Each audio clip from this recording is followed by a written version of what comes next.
gives me great pleasure to welcome you to our virtual podium this afternoon, Theo. Howard Zia has already been quoted a number of times today, as will come as no surprise, as the widely regarded father of restorative justice. And I remember reading that Howard provided the foreword to the Routledge handbook of restorative justice that you edited, and Howard described you as one of the next generation of international leaders in the field of restorative justice, and that is praise indeed. But that book is only one of very many significant contributions that you've made to the literature. Important books and articles that you've written, but also that you travel the world to speak at events and to lead international collaborations in a bewilderingly diverse range of areas and topics related to the field of restorative justice. And in fact, you join us from Athens today. So Theo is a visiting professor at the University of East London, as well as holding a number of other academic appointments, and is the founder and director of the Restorative Justice for All Institute. I mean, there were many reasons why I was thrilled that Theo was able to accept our invitation to provide a plenary talk at the conference this year.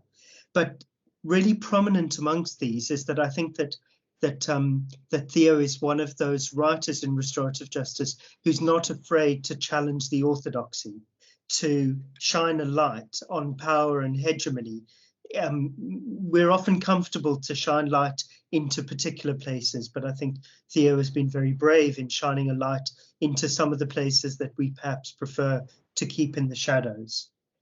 And so it's with that in mind, I'm sure that I'll hand over to Professor Gavrielides to provide us with his keynote talk entitled Power, Race and Justice, the Restorative Dialogue We Won't Have. Thank you, Theo. Thank you, and happy RJ week, everyone. Yeah, I'm joining you from Athens just to prove the point that I am international. So hopefully my internet connection works. I'm not able to share my PowerPoint, but I think I'm going to have some assistance from the other side and probably ask for the PowerPoint to move forward as I speak. Thanks, Gerard, and it's a real pleasure to join you. Probably some of you are thinking, what is he doing here? Well, I am back, and that's mainly due to Gerard, and I've worked with Gerard for some time now. And I've always been, some of my staff been inspired by your work, Gerard, especially on mental health. I think his work that is very much needed, especially now. And it's people like you that I think are shining the way. And also just saw Martin somewhere. And Martin, I'm going to quote you a few times while I'm talking about punishment today. Lovely to see you after so long, and lovely to so many other people. So I'm just going to go straight into the presentation, and Gerard, if you just signal halfway through, because I want to leave time for us to talk. I mean, I am saying this, the dialogue we won't have, so I'm just hoping that this presentation will start the dialogue that we will have, and that is not just about restorative justice, but also about power and race. So we've just moved forward from the cover. And I think, and I've watched the previous keynote, and I think the question Sarah posed about research and whether we are too used to this concept of punishment, and whatever we do, whatever evidences we collected, we're just not going to be able to move forward. I'm going to take it from there, actually, because I think it's a good starting point. I'm just going to approach it from a different perspective, and that is from a more philosophical perspective. And as Gerard said, I am going to challenge the way that we've been doing things as an RJ movement. It is RJ week, and it is a week, in my view, where we just don't just celebrate what we do, but also reflect and do a self-critique so that we can progress things. And I'm going to do that also through personal reflections. I've learned in the last few years to become vulnerable. Yes, I always speak my mind, but I think with hesitation when it comes to sharing our own personal experiences. But this is the restorative justice movement, and without personal experiences and without sharing, I think it's pointless to just quote evidences. But I am an academic, so evidences is my passion. So I'll combine the personal reflections with data and with evidences. So moving forward. Sorry, I can't do this myself, so you're going to have to bear with me as I ask for Jim to change the slides. So what is this keynote all about? Well, you're talking about reconnection, so, and about community empowerment. And I wanted to go back to this concept of community empowerment and revisit what's been happening, especially after COVID-19, in terms of community empowerment, but also identify where I see the hope. And I'm going to say a few things around 4 main concepts, which is power, race, justice, and restorative justice, challenge those concepts, and then come back to revisit them in a different way, and through that, hopefully creating a much needed hope. I also want to challenge restorative justice, as I claim myself responsibility for not challenging restorative justice enough when it was needed the most. And actually, I think it now is needed the most. And if we'll go to the next slide. And I'm going to do that, as I said, through by sharing a journey of self-transformation and intellectual awakening. And I'm stressing the word intellectual just to separate from spiritual awakening. I'm talking here about intellectual awakening and learning to become vulnerable. And I'm just going to start by saying that all the stuff that I've been doing in government, in NGOs, as an academic, I always have I had a feeling, there's a kind of lingering feeling that there was something wrong. There was a bigger picture that I could not see, and I just couldn't put my finger on. I just couldn't understand what was that thing that was always missing. If go forward, slides. And I thought the best way to kind of describe what that was in the end, or what I think it was, I'm going to apply this, what I call the table and justice test. And if I was to ask you to close your eyes and think of an object that has 4 legs and a top, most probably you'd come up with the image of a table. Now, and if you Google and you put legs and top, Google will give you table. And the other way around, if you put table, it will give you this thing with 4 legs and a top, right? If I ask you again in a similar way to close your eyes and think of justice, I would say most of you would see Themida, the goddess, the blind goddess of justice, holding the sword and the scales of justice. I doubt that many of you will see prisons, ministries, judges, lawyers, all those sort of things. And why is that? It's because, in my view, when we think of justice, ourselves will just not allow our brains and our hearts to diminish this such an important value to prisons and courts and judges and so on. We see it as this higher entity, which is why the Greeks created gods, is this higher entity above us, blinded, she can't see. She's holding the sword, she's holding the scales of justice. It's this higher virtue. And yet, when something bad happens, the first thing we think is prisons. We want to put people in prisons. We want punishment. And we want punishment in a very specific way. We want to see suffering. And that suffering is usually by taking people's liberties, by taking something away from them, by creating this pain. And I ask, why is that? Why don't we see justice in this higher kind of existence virtue format, in different other forms? Next slide. Foucault said it back in the 90s. He said that in order to control our sense of justice, which must be controlled, our expectations through that controlling can also be manipulated. And without this manipulation, he said, there can be change, and change is the threat to the status quo that leads to power abuse and inequality. Chisholm said it in a different way. She said racism is so universal in this country, so widespread and deep-seated that it's invisible because it's so normal. So you're probably thinking, oh God, what is he saying? Conspiracy theories? What is he talking about? Well, no, on this occasion, and actually, if we go forward, I'm not a big fan of conspiracy theories. In fact, people who know me, they think I'm quite dull as a chat friend because I always want to see the evidence, and they're finding it hard to kind of accept that I want to talk from evidence, especially when it comes to victims and harm and things like that. So what I'm going to do is I'm going to use my latest monograph, which took me 20 years to write, and I put in there most of the stuff that I've been working on for the last 20 years. And simply just, I came down to say we cannot deny what it is. It is there. We can only learn to observe it. And as we start to awaken, we then seek the tools that will help us regain the power that we have silently lost through gradual and consensual new forms of slavery. Gradual and consensual are the two words I want to emphasize here. We'll go to the next slide. So why is this important now?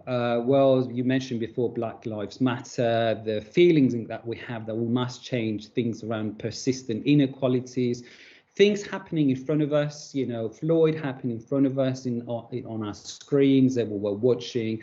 World is changing. We're talking about food banks, you know, for after so long. Second World War consequences, that's what we're experiencing. And then communities are just feeling less and less empowered. That's why this matters now.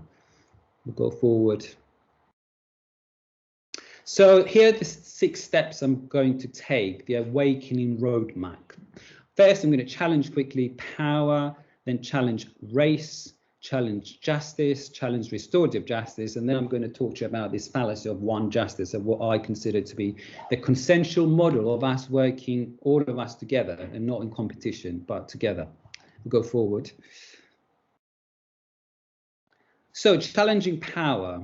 So Foucault again, he said that power is everywhere. It's everywhere. And if I was to ask you that if you were given a choice to choose between power, money, or knowledge, what would you choose? And you have already made that choice. You don't even need to think about it. And it's not about making that choice now. What we're doing today is understanding that choice. And power comes from everywhere. It's not a bad thing. It can actually be a very good thing. It's also something that is not static. It changes depending on the position that we take. So, for example, I have a power as a dad, but I can change that position. I can change that position, and I can also change the way I use that power. I can say to my son, you have to go and clean your room, otherwise you're not going to have dinner, and exercise that power in that way. Or I can share that power and say, Tommy, let's just sit down, have a chat about your room, and see what we can do about it, because if you do it in this way, you might just buy X, Y, Z, and I share that power in a different way. The same goes, we all have power as in our family, in our work, in our society, and that power tends to change, is alive, is not static, but is also a phenomenon that is socialized and it's embodied and it's personal to you. It's not something that it's impersonal. It is exercised consciously or subconsciously. To challenge the way it is manifested, though, is not required that we find the absolute truth. And that's what we have been made to believe. We'll go to the next slide. So I'm going to use examples of what I call the 3 levers. There are more, but I'm going to use 3 examples of levers of power and control. Because if power is everywhere, then who is subject to the consequences of power abuse? So I'm going to use 3 levers to explain how I see this manifestation of power and control. And the first one is financial terror. And we know, for example, by fact, talked about evidences, that there are enough resources in the world for everybody, And yet there is poverty, and poverty is the biggest driver of suffering, of inequalities. there is enough resources for everybody, but there is not enough resources for our greed. And that's the difference. And yet we're made to believe that we have to act in a specific way to achieve those resources. We have to look in a certain way, we have to appear in a certain way, you have to talk in a certain way, you have to wear certain clothes, you have to wear a certain car. And then as educationalists, or as people in the justice system, or as parents, we then use that subconscious information to create more people who believe in that, children and students that must drive certain cars and wear certain clothes and look in a certain way so that they can generate resources that then will allow them to survive, because there are not enough resources. Security terror. And I'm not talking here just about what happened after the September the 11th, where we consciously, not subconsciously, consciously said no to human rights. So just take human rights out of the Human Rights Act. Just stop. Don't think about that, because safety and security are more important. So put a hold onto that, onto dignity and respect, torture people, and it's fine. This is even more deeper fears of security and terror that allows us to consciously say, it's fine, you can do that. And last one, very quickly, nationalism. I don't need to say much about that. Brexit is an example. The fear that immigrants are taking over our jobs and our homes. We have to do something. We have to come out of Europe. We have to stop this. And in this absolute despair, fear is created. And through this fear, there is control. The fear and despair that will be present, as I said, in the post-COVID-19 era will just get worse. Moving on to the next slide.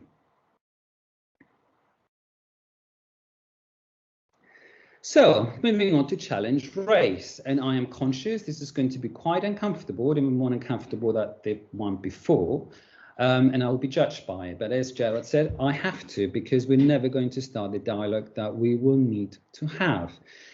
And I'm just going to read out my first slide. If we are experiencing, it's in quotation marks, by the way, loads of stuff is in quotation marks, because I took them out of my book. So they are my own words. I take responsibility for them. If we all experience the world in the same way, and if we were given the same choices and opportunities, then no group could claim that they're more oppressed than others, and racial differences will be seen for what they are: human divisive constructs. They do not exist.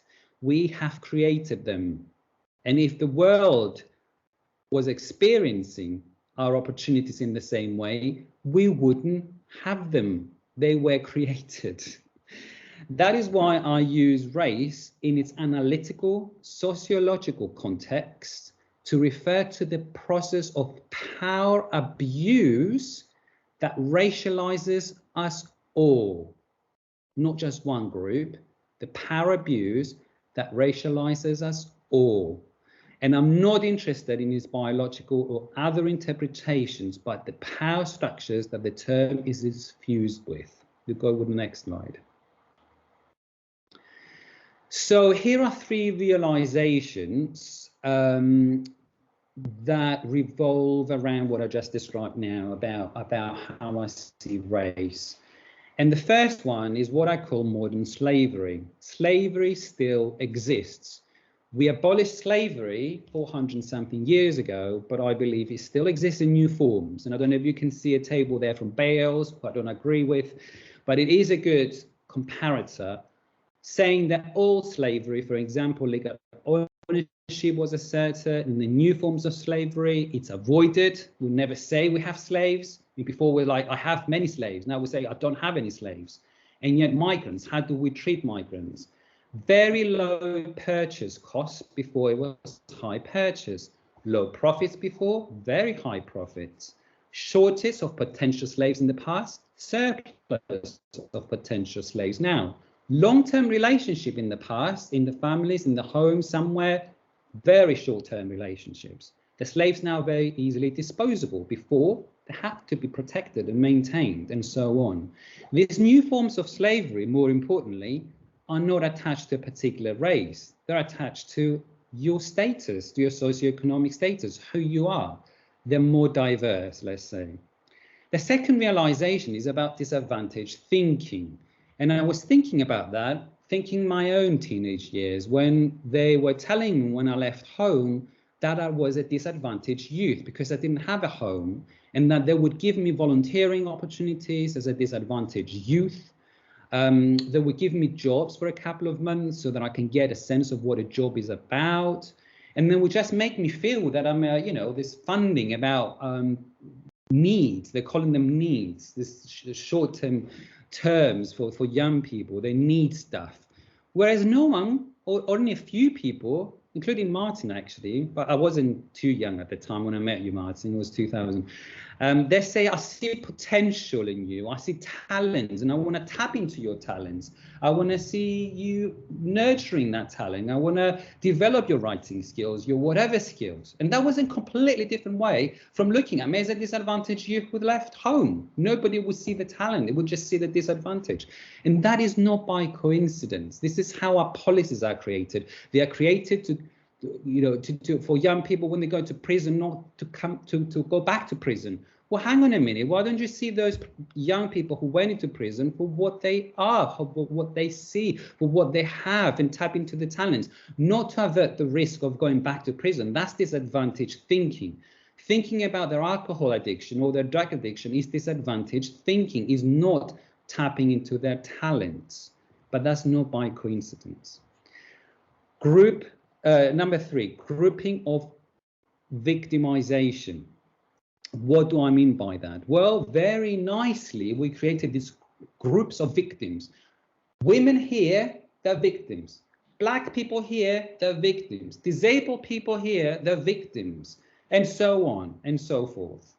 And we're all competing against each other. We even created equality strands. We have disability strands, equality strands, and so on and so forth. And when we're all debating about the Single Equality Act and the Human Rights Act, was like, oh, no. Race inequality has been going on for donkey's years. We've achieved so much. Why put it in the same boat as disability strand or the gender equality and so on? This is not by coincidence. By creating divisions, you create contests, and by creating contests, you don't lead to any outcome and to any improvement, because we're exhausting our resources fighting against each other. Let's move forward. Somebody, I think, in the previous keynote mentioned equity, which is a very important concept. And this is where I have found hope. And equity, I don't mean your mortgages and what money you've got left or accounting equity. I'm talking about Aristotle's definition of equity, where he found this specific form of justice.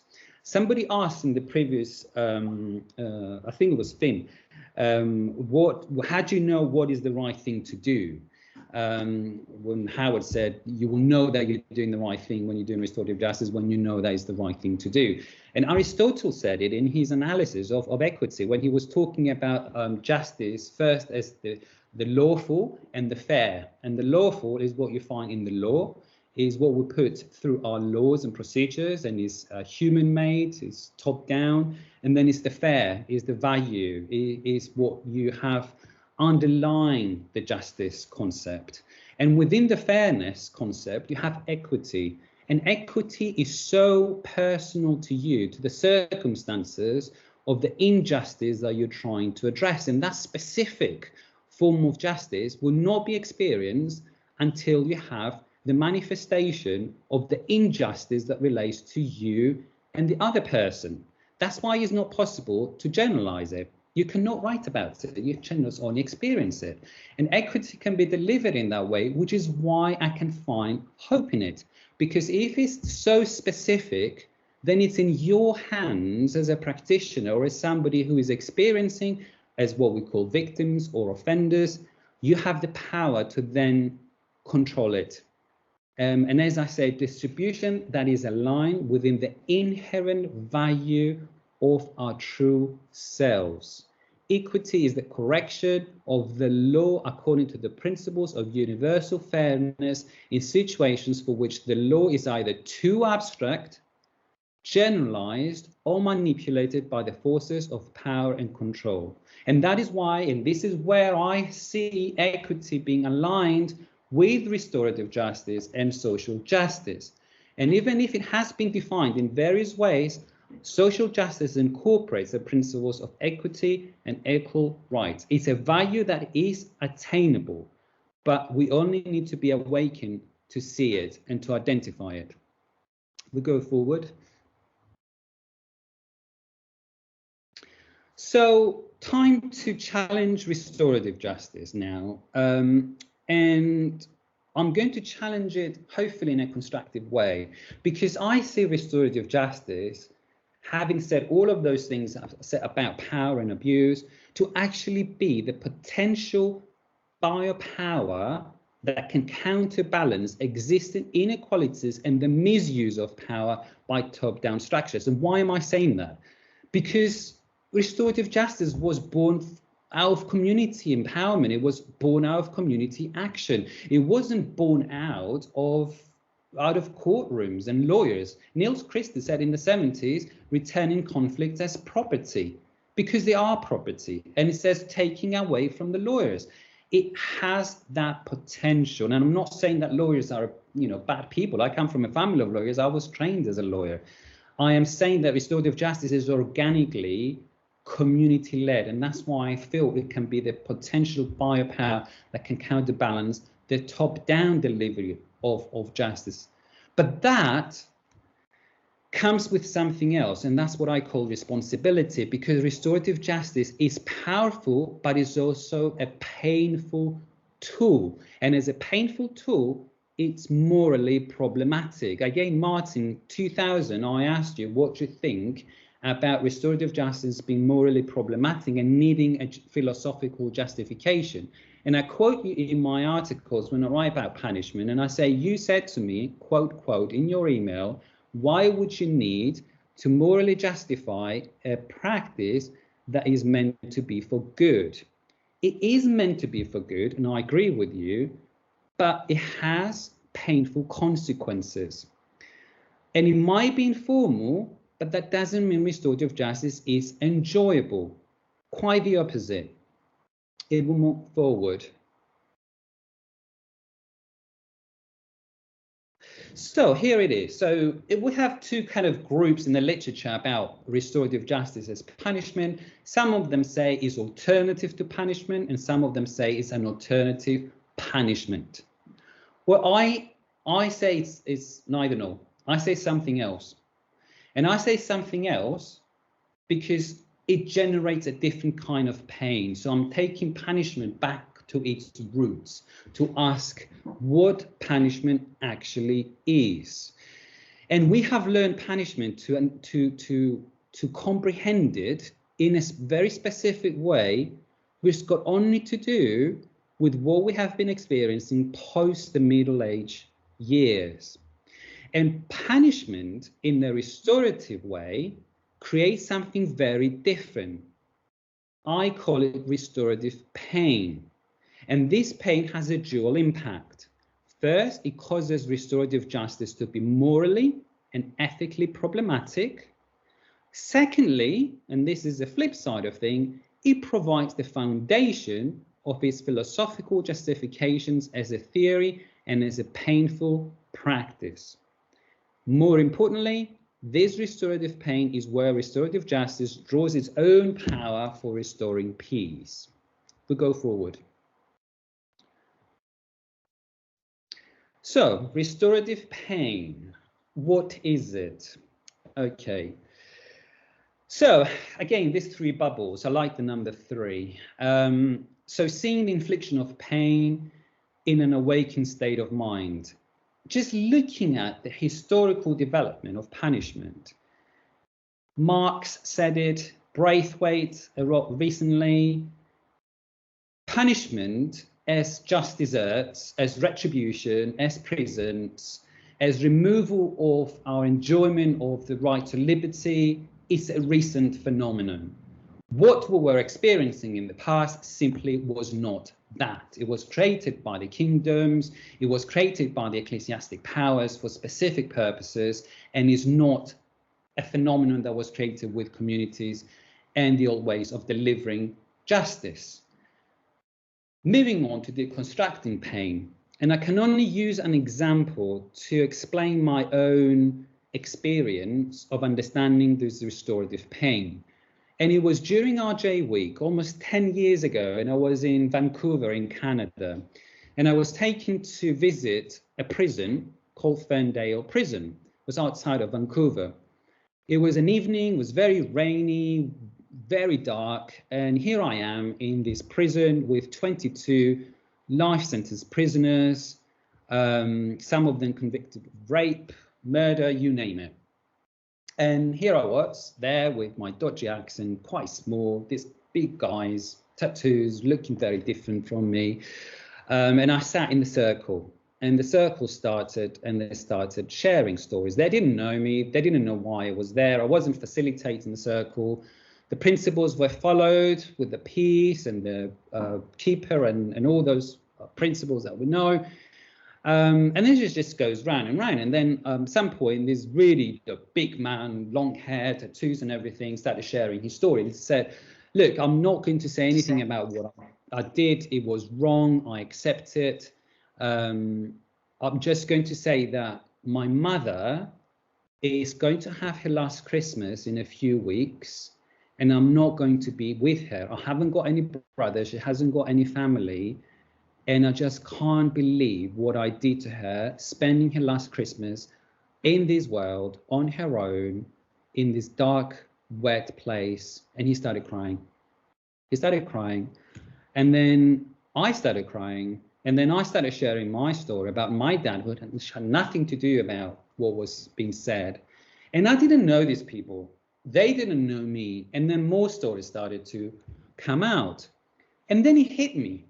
I suddenly felt his pain, and that pain, which allowed me to become vulnerable and share my own pain, and then they were sharing their own pain, had nothing to do with the state inflicted pain of prison, the fact that they were in prison. It had nothing to do with it. It was a pain that was created through those stories, through that circle, and one pain led to another pain and another pain and another pain.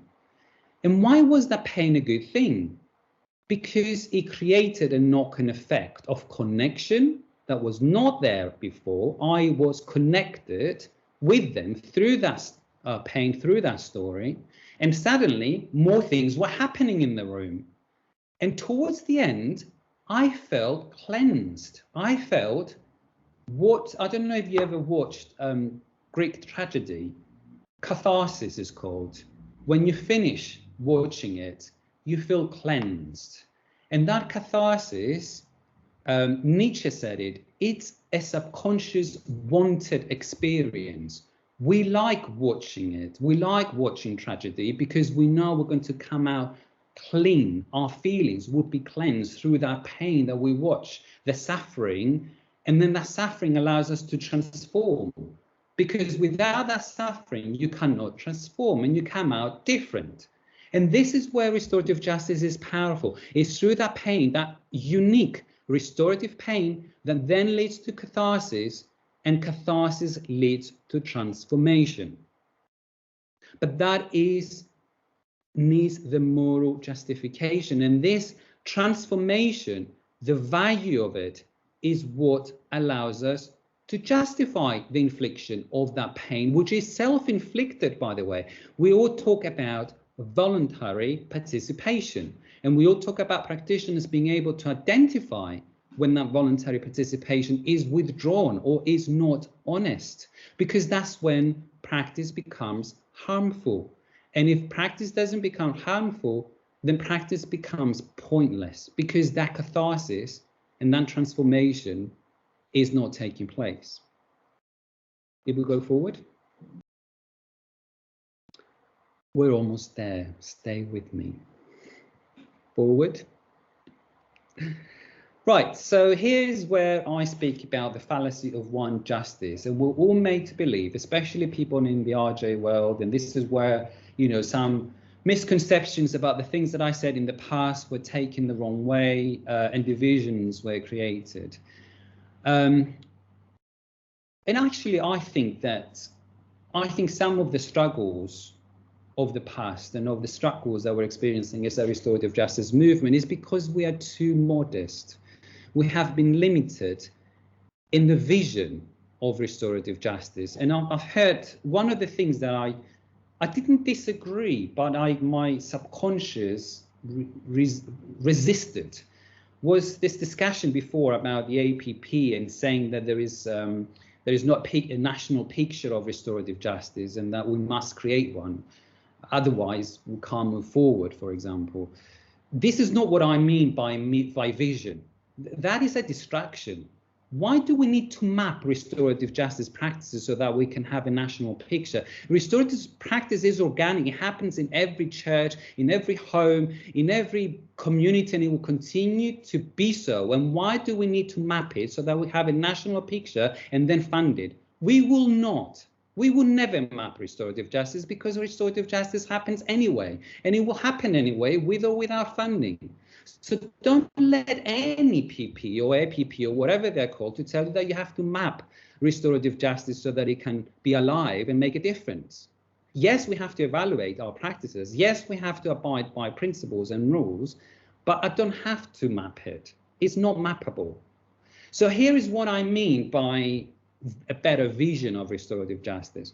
I take restorative justice not just to be a theory or just a practice. It's a comprehensive set of justifications of structures or lack of structures for the pursuit of justice and equality. And I reject the idea of one justice or one restorative justice. That's why I said before, it is in the individual circumstances of each individual that each injustice gains its meaning.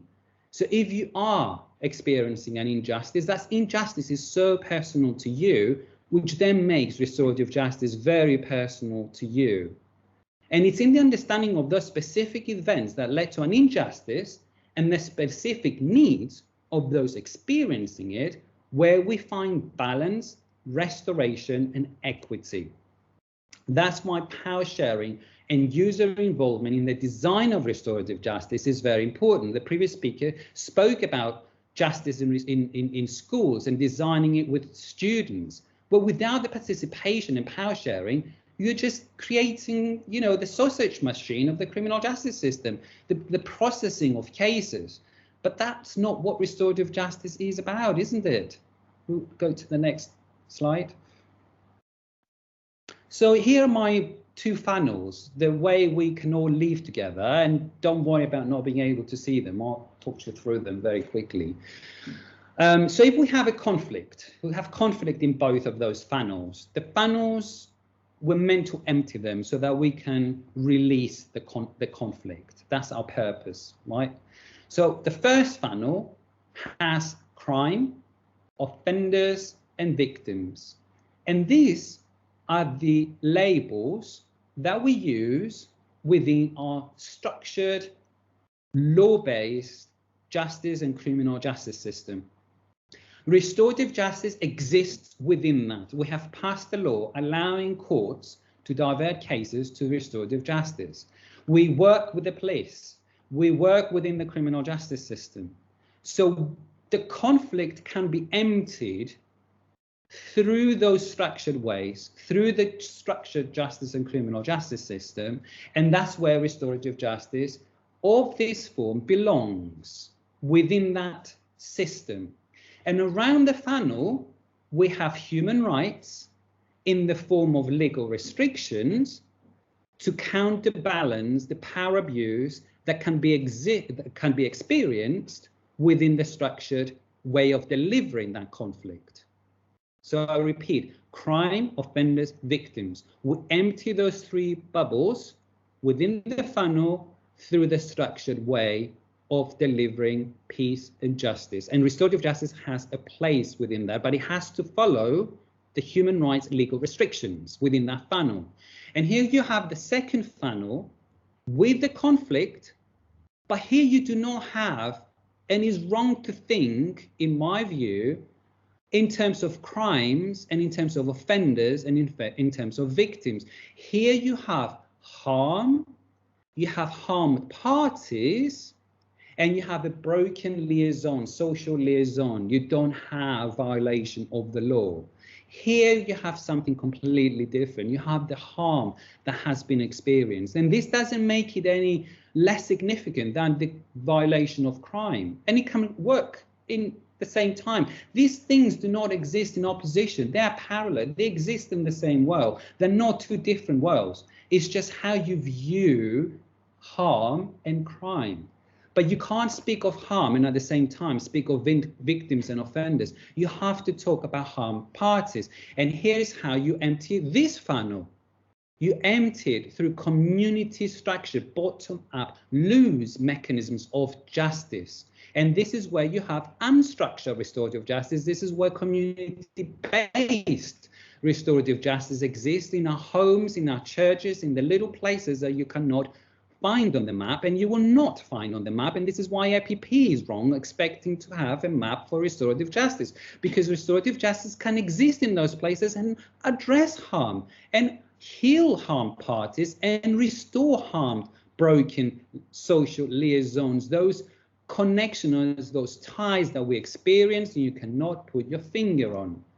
But what do we have here? Because we do have power abuse. Again, whether you're a practitioner working in the community, you always have power. So how do you protect that power abuse? How do you control it? Through values, human rights, not as legal restrictions, but as values. Every law, every justice law has underlying values of equality, dignity, respect, involvement in decision making. Those values should guide you as a practitioner in the community, trying to heal harm, but not through the law. You're not going to get the Human Rights Act and waive it. You're going to feel those values, those principles, and apply those principles because you honor them. And these are the principles that guide your practice if you're delivering restorative justice within this funnel. And as I said, these funnels are not in opposition. We have learned to think of criminal justice, restorative justice, opposition, all these terms that we have to, I think, forget about and try and, isn't restorative justice all about consensus after all? Isn't it about learning to live with the alternative? Next slide. Now, summing up, the 12 steps of summing up. Right, power first. Power is an everyday socialized and embodied phenomenon which is personal to you. In a society where there is no hope, civil rights are seen as luxuries, survival comes first, and in the serving of our basic instincts, the vulnerable come last. It is naive to believe that the law alone can bring social justice and address inequality issues caused by power abuse. I'm literally summing up what I already said. Moving on to the concept of race. By putting the term race in its analytical and sociological context, we allowed it to progress and indeed be used to address power abuse. Despite denouncing and incriminating slavery, slaves still exist in new forms, and no one would say, I am a slave. It's rude to say somebody is a slave. Along with the groupings of victimization, and I mentioned some examples, all these things create divisions. Race equality, like all other equality strands, is manipulated by the same forces of power and control, and that solutions must move beyond silo thinking and towards consensus through power sharing. Now, justice. Justice is the lawful and the fair. What is in the law, what is in our hearts. Fairness and equity can act as the biopower that can phase the power structures that blind us all. The starting point for delivering equity is the individual, is you, not the law, not the government, not the APPs or whatever they're called. This takes away the power from the powerful and returns it back to you. And now, can you see as I progress where I find hope and how restorative justice plays part in it? And now restorative justice. Restorative justice is empowering but can be morally wrong. Thus, its practices can only be legitimized within a philosophical framework that has clear and attainable objectives. What are these objectives? Restorative justice entails pain, but of a different kind, not the one that we're used to. And the concept of catharsis that I talked about is an essential precondition of restoration. Restorative justice is all about the individual. It's about you. And if we move on to the last slide, is about the little bird, the little hummingbird. I'm not going to read the parable. I'm going to ask Jim if he can move on to the little, it's a 1 to 2 minutes video about the hummingbird, which I feel sums up what I said in my last half an hour speech. And hopefully will give you a bit of piece of where I'm coming from. So thank you for listening. We'll see the video and then hopefully take some questions. The Little Hummingbird by Michael Nicol Yagulanus. To the indigenous peoples of East Africa, the South American Altiplano, and the Northern Pacific Islands, you who have done so much for so long. Here is the story of the great forest that caught on fire.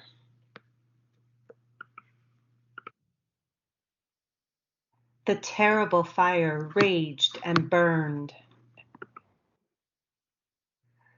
All of the animals were afraid and fled from their homes. The elephant and the tiger ran. The beaver scurried and the frog leapt away.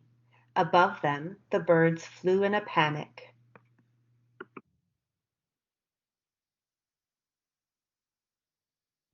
The creatures huddled at the edge of the forest and watched, all except for one.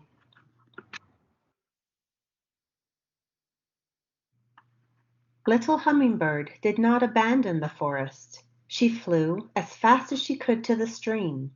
She picked up a single drop of water in her beak.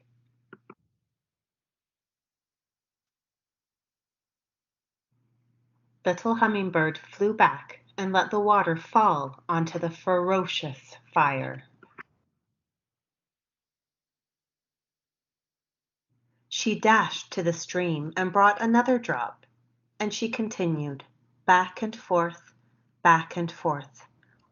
The other animals watched Little Hummingbird, and they were frightened.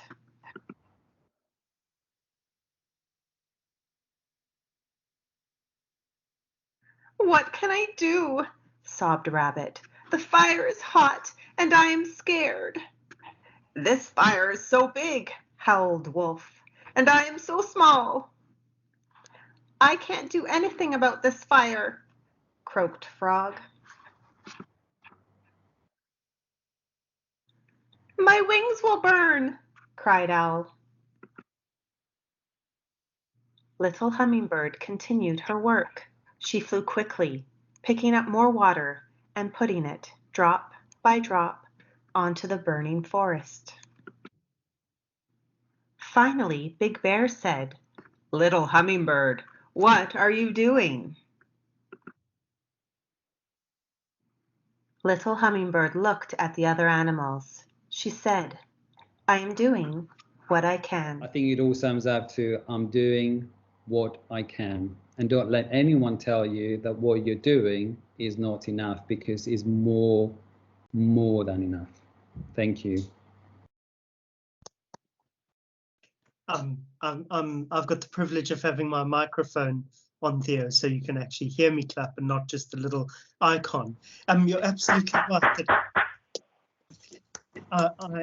I lost track of time because I was so engrossed in your material that that I didn't keep an eye on the clock. And I think that's because what's come through in your talk is how much you are a conviction academic, and that you were speaking with passion and with heart and from your lived experience. And that's incredibly valuable to us, that you're not talking from an academic ivory tower, but really from a very powerfully grounded place in which you value grassroots community-based empowerment rather than something that's top-down and imposed. So I know that there are so many talking points in what you've said. I'm going to hand over to the room now and see what people's comments or reflections or questions for clarification that they might have. Good. Go on, Martin, if you'd like to start the ball rolling. Firstly, years ago when I was corresponding with Theo, I'd have taken much more care what I said if I'd known that I was going to be quoted 20 years later. But I wonder would you agree that what we should be aiming at is not to make people afraid of what will happen to them if they commit a crime, but they should be afraid of the hurt which they cause to other people, or afterwards the hurt which they have caused to other people. And that should be the object of what's called deterrence. Go on, Theo. Yeah, quite, Martin. And I'm quoting you because it was an inspiring discussion at the time when I was writing my PhD. So forgive me if I use the the discussion we had. Good, I'm proud of it. Certain thing just stuck in my head, and this was one of the most profound discussions at the time. I don't know if Braithwaite talked about reintegrated shaming and making people feel afraid. I think we're all trying to say the same, but I just don't like the words. For me, it's this kind of reconstruction of how we feel about what we're doing. And unfortunately, if we were feeling the right way in the first place, we wouldn't be committing the harm. And it's kind of a chicken egg situation. So if you've done it, how do you enter into a process of reconstructing yourself? And that has to be voluntary. It cannot be through fear. It cannot be through shame. It has to be through a voluntary process of acknowledging the harm and coming and facing it, really. And this is why I was using catharsis and the analogy of the tragedy. You watching, and as a spectator, you want to be reconstructed. You're not forced to sit there because the youth offending team asked you to, or because whoever asked you to be part of it. You want to be part of it. Yes. Did you want to follow up on that, Martin? Or so that is why restorative justice can never be a panacea, because not everybody is going to want to do it. Absolutely, and that's sometimes I feel I'm misunderstood when I say don't roll it out as if it's again the sausage machine that produces solutions. It cannot be a panacea, but when it works really well because it gives that equity, that sense of fairness and justice that is very specific and personal to those who have been harmed. Yes. Thank you. Janine Carroll also has her hand raised. Well, thank you. Hi, Theo. If we're after fairness and equity, and the last comment there was reflecting the human right, really, that victims be afforded this. But what say we expand it out and say everyone in the room is afforded that, and that in order for every participant to be in the room voluntarily and to engage, there must be that sense of safety and purpose for everyone in the room. And so that comes down a lot then perhaps to our facilitation skills and who we are in fostering the opportunity for people to engage and talk. And for me, there's almost a backward flip here, because the person who is now said to have caused some harm, for them to feel able to, as many are saying, I think, to reach for the opportunity to recognise some pain they've caused others, Perhaps before someone can go to that hypothetical place of being able to resonate around the pain and others feeling, perhaps there's a first loop for that individual to recognise where their pains come from, and that if harmed people cause harm, how is it within this, what you've been talking, Theo, the power and inequity in society has broken the person in the first place to bring them now to the actions they've done. So I think it's around how we are with people that fosters both the opportunity but also the recognition of brokenness in communities, which is fostering much of the pain that's happening for all people in the room. Absolutely. Can I quickly respond to that? Please do. And thank you for giving me the chance to talk about principles and standards and training, because I've again, in the past, I feel I've been misunderstood, especially in relation to the work that the RJC is trying to do. If you think of the two funnels and you're a practitioner operating in the first funnel, remember the protective mechanisms to control power, which is the legalized standards and principles. You have to abide by those. If you are delivering restorative justice within that machinery, they are stated, and they're not just stated for lawyers and judges, they're stated for RJ practitioners too. But that's far different from delivering a standardized practice. That's different. The same goes with the second funnel, because if you're operating within that, you're a community-based practitioner, you're doing it in your home, in your school, in whatever environment that is not structured, then you have the values and the principles of restorative justice, and you mentioned those many times about power sharing and dignity and respect and equality. You are guided by those, and if you as a practitioner, you feel you're not honoring them, you are abusing your power as a practitioner who has put those harmed parties in the room. So that's the difference between having a principled, disciplined practice within the community and a practice that follows legal protections within the structured way of delivering restorative justice. But that's different from delivering a boxed, standard, McDonaldized version of restorative justice, which is neither nor. It's neither about the principles and nor about the standards. It's something very different that we all like to produce for McDonald purposes, for mass production, which is not what I agree with. Thank you, Theo, for responding. In order to get more questions in, I see that Rachel Quine also has her hand raised. Rachel, do you want to come in?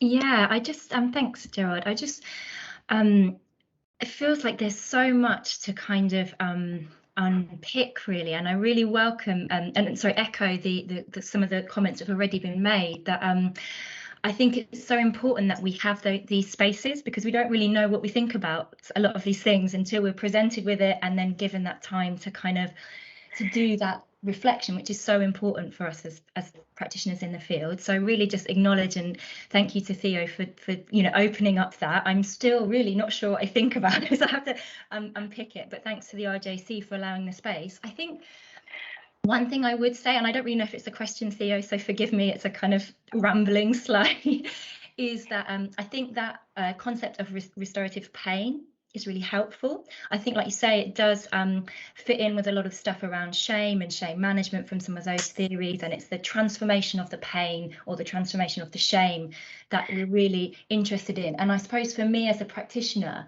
and I hope all practitioners, it's really about understanding and ensuring that we go from the pain to the catharsis, right? And it's not just the pain, and that's the bit where I think that needs that real examination, so that we are practitioners who are taking people to those really difficult places, but we're not leaving them there, we're taking them the other side. So it's a restorative pain, or it is catharsis, or it's transformation, and it's a different space, and so for me, I think that's been really helpful to really consider, and the funnel thing, actually, that's really helpful too. I mean, obviously you're right, a lot of how we ensure that happens is to do with our values and how we operate as a practitioner.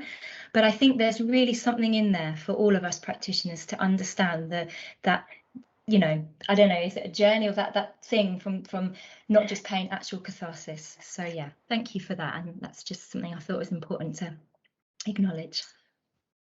Thank you, Rachel. Do you want to respond here?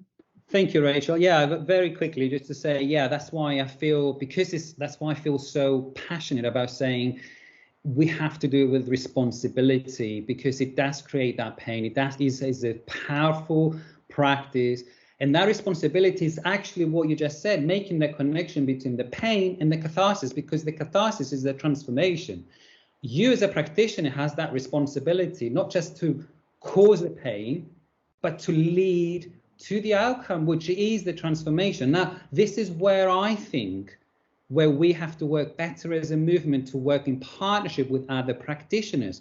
Because when we work, let's say, with domestic violence cases, with race hate crime cases, we can't do it on our own. We have to have the support when the victim, let's say, using the label victim, is experiencing that pain, and you as a practitioner is not qualified enough to support them.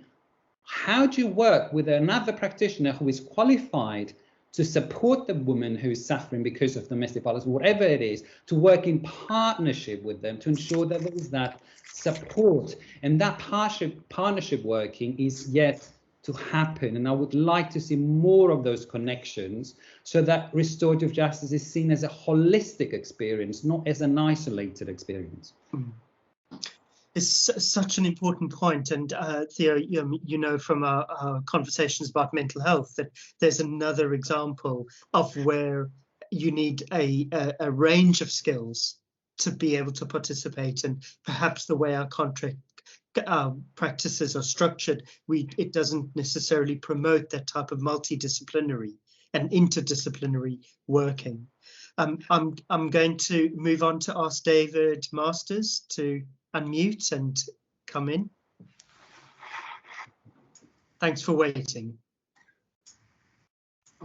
Thank you, Gerard, and thank you, Theo, for your talk. Your passion really shine through, as Gerard said. I guess I want to push back against the sausage machine thing, and talk about sausage machines and hummingbirds, because I'm the guy who designs the sausage machine. I'm trying to make a standardized processes in probation, and I think actually being smart about how we do this, and if you want to call it McDonaldization, is quite important to have those, to do it efficiently, because otherwise you end up with a hummingbird putting out a fire when you could have a much more effective way of putting out the fire. That's my reflection, I guess. So, thank you. Yeah, do you want to respond to David, the sausage maker? Sausage maker. Well, I don't envy you. I think it's more of a comment, isn't it? There's no question there. And I've heard somebody talking before about this Trojan mouse kind of sneaking in, so that we can get a bit of space and an opportunity to deliver restorative justice in whatever form. I understand the position, and I can see the business case for it, but I also have a job to do, and my job is to make sure that when these things happen and I see co-option, I name it for what it is, and also to bring the debate back to its roots and its pure form of what we know as a movement and what RJ and community justice actually looks like. You know, sometimes we even forget its face because it's been co-opted so much, because the mouse has to sneak in. So, you know, for me, my job is slightly different, probably easier than yours. And I am not saying that there are not organizations that should be doing that and working in partnership with the system. But as I said, if you think again of these two funnels, it doesn't mean because restorative justice is functioning in the first funnel of the structured way that it has to be co-opted. It has its own power in itself to deliver, you know, these practices in a pure and constructive way. It doesn't need to be co-opted to coexist within that system. Is how we go about doing that. And yes, we can cut down costs. Yes, we can say that it saves £1 or whatever the statistics were of the Home Office or whatever cases it is. But the truth is we had those parliamentary inquiries already, and we know what the statistics are. And if you're a practitioner, you know how much it costs and how difficult it is to actually do a case, a real case, and especially when it involves complex cases such as hate crimes and domestic violence, how long it takes to actually lead to a good, constructive, long-term outcome. Thank you, Theo. So those hummingbird drops have now become a flood of hands and questions that we're going to struggle to meet in the 5 minutes we have left. And Elizabeth, I know I think you had your hand up after David, but Rebecca has pointed out in the chat that she had a question earlier on and was unable to unmute and asked if the question could be asked on her behalf. And perhaps if we could take Rebecca's question, and then Elizabeth, if you would make your point as well, and then Theo can perhaps respond to both together. So Rebecca's point, Theo, was the concept of restorative catharsis. Do you believe that RJ is only successful if there is catharsis? And I think Rachel picked up on this as well. Or is it possible that the process is also be integral as an end in itself, because it creates the opportunity for dialogue to happen, and that in itself is healing? So that was Rebecca's point. And Elizabeth, do you want to add yours, and we can try and put them together? Okay. Good to see you, Theo. Really found it very, very interesting. I just I guess I wonder what your view on is around the standards. So in the Restorative Justice Council, in most of our work, we have a set of standards. We've all talked about how we strive towards getting a quality mark to make sure that we are we're aware of the abreast of knowledge and the expertise that's been passed down over the last 30 or 40 years. Maybe 30, within a more structured way. And within that, you know, the multidisciplinary is key. You can't do it. You know, it would be dangerous to do it without a multidisciplinary. It's really, really basic. So I just wonder what your view of is in terms of standards, because if you work within power, we all understand if we are, you know, we're paid employees, some of us, for the state, we have to justify what we do.